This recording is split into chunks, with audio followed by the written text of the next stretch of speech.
A wife is her husband's housemaid. If she disobeys, it's divorce. My husband, Tom, stole my black card and went on a spending spree, taking advantage of me. Taking advantage of the fact that I'm working, they're vacationing abroad. I can't stand being disrespected like this. Sure, I replied, seething with anger, and while brushing off his call, I began to hatch my frightening revenge plan. I'm Holly Smith. Once a top star in the USA, a former actress who dazzled the world. I even made it to Hollywood, captivating men globally and making headlines overseas. My fame was truly astounding. I left the limelight when I married Tom. He was my ex-manager and aide. He expertly supported me in my globe-trotting career, handling everything from my health to my private life. He's still helping with my current business ventures. Now, we jointly run several fashion stores. I left the limelight 10 years ago, at 21. My decision to retire at the height of my fame created a media stir. Die-hard fans were even showing up at my door. I got flooded with fan mail daily, pleading with me not to quit, and my departure even sparked a societal buzz. Despite numerous baseless rumors and tabloid stories, Tom and I tied the knot in sheer happiness. Everyone around me supported us. Right before retiring, I launched my fashion label, and now Tom works for me. He is in finance while I thrive as a shrewd businesswoman, pushing our models to success. Our life seemed idyllic. But recently, Tom's been acting strangely. He constantly sighs in exhaustion at home, giving me these defeated looks. Tom, what's the deal? You've seemed down. Anything wrong at the office? I knew he was prone to bottling things up. So, in our moments together, I often checked in on him. He's not one to openly share problems, always waiting for me to intuitively step in. Though it could be tiresome, I never begrudged it, as he had handled my complex issues too. My appreciation always trumped any irritation. You know, I'm sick of being the sidekick, always doing what you say. He blurted out unexpectedly, catching me off guard. What's this all about? You've never mentioned anything like this. Tom often lashed out at me with his words. It was a sign of his frustration being misdirected. Tom starts saying things like this when he's swamped with work. He acts tough at work, so he probably has nowhere else to vent. I remember lashing out at him many times when I was an actress. So I understand how he feels. But still, his unexpected words shook me, and I found my voice trembling. I've been holding back. Holly's always busy, and I'm just being supported. Tom may earn more than the average person, but he's still just an employee at our company. I earn more than him. But I never thought it mattered who earned more in a marriage. His words were a shock to me. Even when you come home, you're all about work, hardly paying any attention to me. When we go shopping, you just buy whatever you want. How do you think I feel watching that? Despite appearances, I've been really patient, you know? Why can't you be more considerate? Tom looked at me with dissatisfaction, his lips pursed like a spoiled child. Frankly, his words irritated me. Our household is almost entirely supported by my income. His salary is his to use as he pleases, as I told him. It's my way of thanking him for all the trouble he's gone through and the support he's given me. There were times when he supported me financially during our poorer days. I wanted to repay him for all the times he sacrificed his personal time for me, right up until the day I retired. It hurts to hear such ungrateful words. The clothes and accessories I buy are from the savings I manage. If anything, I'm the one making sacrifices. This thought sparked anger in me. Holly, you're too free. I want more time off, and I want to travel leisurely. The salary's good since joining the company, but there's just no time. I left showbiz and joined your company to support you, Holly. Don't I deserve more gratitude?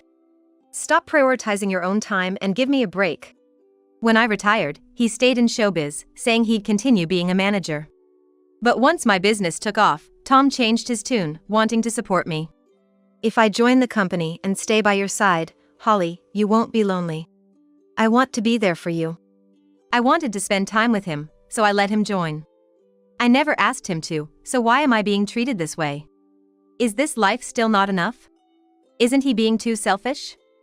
As I thought this, Tom made a suggestion, as if to add insult to injury. That's it. My parents' 60th is coming up. Can I get some time off for a celebration? That's all I ask. I won't be selfish anymore. But I want 2 weeks off. I want to take them on a trip to Japan. They've never been, and I want to show them the tasty food and beautiful sights. I braced myself for what he might say, but his unexpected request made me blink. And I felt something off. 2 weeks off is nothing big, something he could easily request at work without making such a fuss. Our company is known for being fair. No one would begrudge a leave request, and we're well equipped to handle someone's absence. Yet, he makes a scene and negotiates directly with me. Something's not right. But these are just suspicions. Nothing concrete. I tried to calm my irritation and responded coolly. I'm okay with that, but I can't make it this year. There's a crucial fashion show for the models in my agency, and I also need to prepare for the Paris collection. My schedule just doesn't align. Can you ask if next year would work? I can adjust my schedule then. As a daughter-in-law, it's expected of me to attend my in-law's 60th birthday celebration. However, our company has 2 big events lined up this year, leaving no room for personal travel. I tried to negotiate a different date, but Tom refused with a smile. It's fine. We'll just have it with my side of the family. I want to spend some quality family time. Being the accountant, my absence for a week won't really disrupt work, right? Tom's words about wanting to spend time just with his family hurt me deeply. His insinuation that I was a nuisance pierced deep into my heart. So, how about it? I deserve some free time too, right? Tom always had a way of speaking without thinking. He's harmless, but sometimes thoughtless. It's one of his flaws, but I chose him as my life partner, knowing no one is perfect. Still, I can't accept how he's speaking to me now. Even if he doesn't mean it, why do I have to be spoken to like this? Doesn't he care about me? Hey, Holly? You listening to me? I owe a lot to Tom's parents. Although I can't often visit due to work, they always treat me like their own child and praise my work. We're so happy to have such a wonderful daughter, his mother had said when I married into the family, and his father celebrated our marriage with joy. It's their 60th celebration. I understand wanting to celebrate it this year. But how can I agree happily after being spoken to like that? It doesn't matter to me. Take 1 week or 2, do as you like. I couldn't hold back my anger and showed it openly. This probably triggered Tom. He stood up, visibly upset, and left the living room without a word. We've been sleeping in separate bedrooms due to work. And from that day until his trip, we didn't see each other at all. Is that really true? Isn't your husband being too harsh? My secretary, noticing my unusual demeanor the day Tom left for his trip, pressed me for details. She's an exceptional talent and has been supporting me since I started managing the company. As women, we often see eye to eye, and sometimes she's even more reliable than my husband.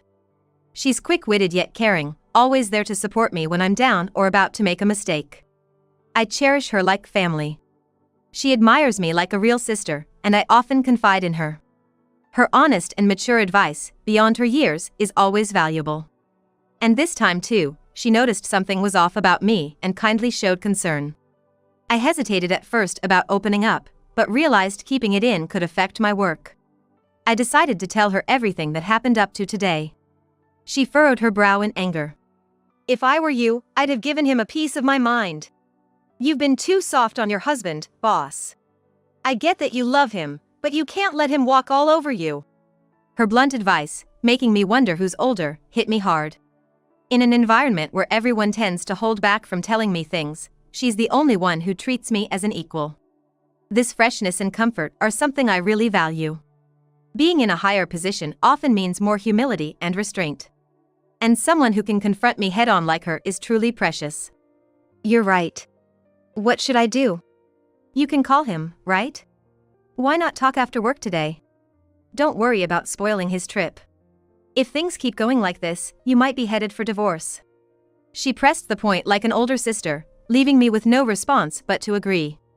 As she suggested, I decided to call him right after work. He's in Japan. There is about a 15-hour time difference from the US. For instance, if it's 5 p.m. here, it's 8 a.m. there. It's about the time they would finish their breakfast. I had sent him an email in advance to let him know I needed to talk, so he should be expecting my call. I called, thinking he'd surely answer, but there was no sign of him picking up. Maybe he's still enjoying himself with everyone. I'll try calling again later. I tried calling every 30 minutes, but still no answer. Worried, I contacted my mother-in-law to check on him. "Hello, Holly, you must be tired. I'm sorry we went on this trip without you. We told Tom we'd prefer you to be with us, but he insisted." I knew from Tom that his mother used to be a strict educator. But now she's much softer and always shows concern for my busy life. "Never mind. We're so busy at the company this year, I couldn't make time. I'll definitely make it up to you next year, okay? Oh, don't worry about it. Just having this wonderful trip as a gift from you is more than enough for us." Her kind words, like smiling, struck me as odd. "Wait, a gift?" I asked, puzzled by the unfamiliar term. She seemed surprised by my question. While expressing surprise, they explained the situation to me. "Oh, isn't it? Tom told us this trip was fully paid for by you since you couldn't join." "What?" I couldn't help but shout in surprise over the phone. My mother-in-law realized I didn't know anything from my reaction. She hurriedly connected her words. "Isn't this the trip Holly arranged? Tom paid for everything with Holly's card, so I thought it was from you." The trip included Tom's parents and his sister's family, 5 people in total. The flight alone costs about $1,000 per person minimum. Including other expenses, it easily exceeded $10,000. It's outrageous to use such a large amount without consulting me. Especially since I usually cover living expenses. Tom doesn't gamble or smoke, so his salary should be intact. He definitely earns enough to afford such expenses. Yet, he didn't. With him not answering my calls, my anger started boiling. My mother-in-law, noticing my state, spoke with concern. "Holly, are you okay? We'll pay back every penny." Tom insisted on covering everything, which seemed odd. "My husband and I decided to pay you back later. We miss you and plan to visit you." This trip might be based on a terrible plan. Thinking so, my mother-in-law continued to comfort me. "You're not at fault. It's also your 60th celebration, so please use that money for your enjoyment. I'll definitely get Tom to pay for it. But could you tell me more about the trip's planning?" I was wondering what Tom was up to. I realized this trip must have been carefully planned months ago. Tom was using me without my knowledge. At that moment, I started to suspect him. Then, my mother-in-law shared a shocking truth. The trip was actually proposed by Tom's sister and her husband. To my surprise, it was Tom's sister and her husband, who always criticized me, who initiated the trip. Tom's brother-in-law, an executive at my rival company. He looked down on me for being a female CEO. Due to her high pride, Tom never stood up to his sister. The sight of such a Tom perking up to someone other than herself. In other words, mean must have caught my sister-in-law's eye. Even though she's always led Tom by the nose, I couldn't stand the fact that she's offended by just a slightly nice look from Tom. With their strong sense of rivalry, my sister-in-law and her husband disliked me, and I tried my best to avoid dealing with those two as much as possible. The couple, always competitive and disliking me, planned this trip. Possibly persuading Tom to pick a fight. And exclude me. They waited for the right moment to bring Tom along as a cash cow. "I'm so sorry, I didn't know anything. Tom told me you were busy and asked us not to contact you directly. If my unaware in-laws and I were to communicate, it would reveal the plan. It would be potentially causing a rift in our marriage. To prevent this, Tom had to restrict his parents' actions in advance. For my in-laws, who didn't understand how busy I was, Tom's advice was absolute. They decided to follow his words and express their gratitude when they returned. "Holly, did you give Tom a card or something? He was paying with a black card I've never seen before." "What?" My father-in-law must have been listening in, given his hasty tone. He asked me a question that had been on my mind. The moment he mentioned a black card, I checked my safe. The black card he referred to was the company's Vital Black Card. It is an important card used by our company. Accessible only by Tom and me, who knew the safe's password. I never thought Tom would commit such embezzlement, but the card that should have been there was missing. Tom, being in charge of finance, could easily manipulate records. He was misusing company funds. Realizing this, my anger peaked, and I shared the story with my in-laws. They must have been shocked, going pale. My mother-in-law became panicked. "What should we do? Are we complicit in this embezzlement?" We'll return to the US with Tom immediately. We're as guilty as he is, even unknowingly. We'll accept our punishment once we're back. My father-in-law, a man of strong responsibility, said. I shook my head, refusing his words. It was all engineered by Tom's sister's family and Tom. My in-laws weren't to blame. I couldn't punish them. No need for that. You were just manipulated by Tom. You're not at fault. But I can't let them off the hook. We don't need punishment, but could you help me with something? What? I've turned a blind eye to Tom's actions until now. That's my fault. He's taking me for granted, thinking he can get away with just an apology. This isn't just a marital issue, it's a company issue. We need to teach him a lesson. All right. We'll do whatever we can to help. So, we started plotting a revenge plan. I was surprised by my own cunning, but my love for Tom had died. Now only hatred and anger were surging through me. Initially, my in-laws were hesitant about this horrible plan. But they also have Tom's responsibilities as parents. And finally, they resolved themselves as parents. They agreed to be my allies. Amidst this meeting, Tom unexpectedly called. I ended the call with my in-laws and answered Tom's. What's up? We're enjoying a family-only trip, so what's this important talk about? Tom's sarcastic tone only fueled my irritation. You took your time calling. Did you go a little wild? Huh? No way. Just having drinks at a nearby bar with Mom and Dad. This confirmed he was lying. I had just spoken to his parents, and there was no noisy bar sound in the background. Besides, they had no reason to lie to me. He was probably out causing a ruckus with his sister's family. His words, erasing all the time and relationship we had built, cooled my feelings entirely. Oh, really? By the way, Tom, you haven't been doing anything with the company's expenses, have you? His demeanor changed instantly at my unexpected question. What's that all about? His tone, usually lighthearted, became dead serious. Was this his true nature? Seeing his attitude shift, as if he now saw me as an enemy, I faced him with equal firmness. Just checking, since there'll be an audit at the company soon. Are you suspecting me? His defensive reaction showed his guilt. I couldn't help but laugh at his poor response. What's wrong?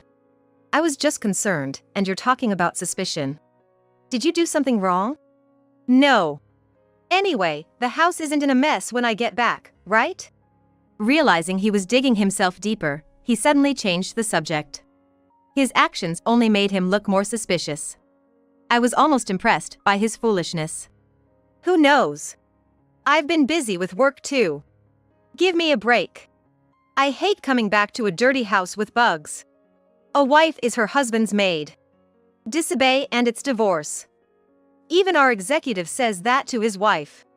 Looks like I might have to do the same, right? You wouldn't want that. So, keep the house clean. I had never seen him getting along with the executive. His current words were probably all his own thoughts. But aware of his weaker position, he used the third person to express them. His patheticness made me sigh. Sure. I'll keep that in mind. There was no need to talk to him any longer. Tom clearly looked down on me. Even embezzling company funds. Embezzlement is a serious crime, and I could take him to the police. No mercy, even for a spouse. But that alone wouldn't satisfy me. After ending the call with Tom, I immediately phoned a certain place. The next day, while busy preparing for the fashion show, I was bombarded with calls. Of course, it was Tom. I noticed his calls late at night while I was out for a reason, accompanied by my secretary. Luckily, she was driving, so I answered Tom's call. You're late. What have you been doing? His voice was rougher than I'd ever heard, surprising both my secretary and me, who were listening on speaker. What do you mean? I was working. Did you do something yesterday? Do something? Like what? Don't play dumb. Tell me the truth. What did you do? Tom was in complete panic, and in the background, I could hear several Japanese men confronting him, along with my sister-in-law and her husband. Sounds noisy. Something wrong? No, it's just, Tom, who had been blustering, suddenly began to stammer. He realized that admitting anything would put him in a very disadvantageous position. His odd behavior made me explain to him what was coming. Time to give him a taste of despair. Too bad, Tom. You were supposed to be having a blast in Japan, but it seems your dream turned into a nightmare overnight, huh? But it's what you deserve for misusing someone else's money. You did something, didn't you? As he reacted weirdly, I revealed what I had done the day before. I had contacted the president of the credit card company I was contracted with. Despite being after hours, he agreed to help me due to our long-standing relationship. He immediately suspended the company's credit card.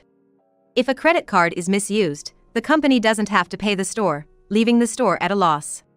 However, Tom had arranged to pay the entire bill at checkout, so with the card blocked, he couldn't pay and was now being interrogated by the hotel receptionists. Tom, Mom and Dad have already checked out. The taxi I reserved for them left with them, so there's no one coming to pick you up. My sister-in-law, who was cornered, bombarded Tom, asking what to do next. Hearing this, Tom panicked even more and directed his anger at me. How can you do this and think it's okay? You ready for a divorce? Go ahead. I'd rather not have a husband who embezzles company funds. I've already spoken to a lawyer, and we're moving forward with divorce proceedings. What? Tom was visibly shaken by my unflappable demeanor. I've overlooked so much of what you've done, Tom. There was a time when you supported my work, and I was grateful. But I've reached my limit. My patience is exhausted. That can't be. Realizing he was in an absolute crisis, Tom finally understood my fury and let out a pitiful cry. The receptionist relentlessly demanded payment from Tom and his group, who were now cornered in despair. None of them could speak Japanese, relying on a guide for communication. Listening to their situation, I suggested switching the call to me. No one there speaks Japanese, right? Let me talk to them for you. You're going to help? Gladly. Tom must have thought I had a change of heart, realizing his mistake. Without hesitation, he handed his phone to them. I explained the situation to the receptionists in Japanese, and they quickly grasped it, seeming quite cooperative. To ease their worries, I also gave them my contact information, which my secretary noted down. They happily agreed to my proposal. After a friendly chat, they returned the phone to Tom. What happened? Did you sort it out? Yes, I've taken care of it. Now it's up to you guys. Really? You're a lifesaver, Holly. I love you. He then hurried off, apparently called by the receptionists. Tom, clueless, ended the call and followed them. Are you sure about this? It probably won't end well. Perfect, right? It's ideal for them to see hell. An hour later. As expected, I received a barrage of calls again from Tom. When I answered the call, Tom was on the line, his voice filled with pitiful anguish. Holly, what's going on here? What is this place? Crying out, he showed me via video call the image of a slum area in Osaka, Japan. The image of Skid Row's. Tom and his sister's family were stripped of their belongings and in a pitiful state, caught by those guys. Being taken to what's considered the most dangerous place in Japan was honestly unexpected. When I was talking to the receptionist, he said, I was a big fan of you. I'll prepare a harsh punishment, just leave it to me. But I never expected it would be this place. I laughed out loud at the unexpected location. Lucky you're still alive in Japan's most dangerous place. It's a miracle, really. What? Wait, Holly! What's this about? Explain yourself and come help us right now. Since it's a video call, they can probably hear everything clearly. Behind them, many homeless people were surrounding Tom and his group, causing a commotion. You guys were causing trouble for Holly. You reap what you sow, time for reflection. Added my in-laws, joining the call, surprising her. Mom? Dad? What are you doing? A friend of Holly's flew us back in a private jet. We returned to the US, and Holly picked us up. We realized you were trying to set Holly up. We asked her to do as she pleases with you guys. As they said this, the onlookers behind them started confronting Tom's sister and her husband. The people living in Skid Rows are ruthless. If you wear anything valuable, even women are not spared. They were raising their voices while making a video call in such a dangerous neighborhood. It's no surprise they became perfect targets. I addressed the crowd in Japanese, loud enough for them to hear. telling them these men were using my card illegally and treating me horribly every night. I encouraged them to do as they pleased with them. The locals, getting into the spirit, eagerly agreed to give them a hard time. Suddenly, the call ended, perhaps because someone snatched the phone. Afterward, Tom and his group lived in the Skid Row, terrorized daily. And used like slaves by the locals, without money to return to the US. They were essentially trapped abroad. I confirmed the subsequent events with the hotel reception. Apparently, an acquaintance of the receptionist is a boss in the Skid Row, and he agreed to take care of Tom and his group in exchange for me treating him to some good liquor next time, assuring me not to worry. The deal was made under the condition that they would be protected from life-threatening situations. In return, I agreed to sing at that hotel for the first time in a long while. In exchange, I later agreed to sing at that hotel, something I hadn't done in a long time. Your live performance video was the only one you ever released when you were active. It's still my treasure. As thanks, come stay at our hotel and sing for us. I'll tell the manager to give you VIP treatment. Following this, I successfully got my revenge on Tom and his group. With the help of the men from the hotel, I also managed to divorce Tom. I felt refreshed and have been enjoying life with my in-laws. Tom's sister and her husband were fired for unexcused absences from work. Their phones were taken by the locals, leaving them without a way to contact anyone. My in-laws explained the situation well, so it didn't become a police matter, and no one seemed to care about them. Thus, my ties with Tom were completely severed. Since then, I've been focusing on work and living a happy life. Occasionally, I call the receptionist to check on Tom and his group. They're still living in hellish conditions, but I don't feel sorry for them. I asked to spare their lives, and I'm enjoying my life to the fullest.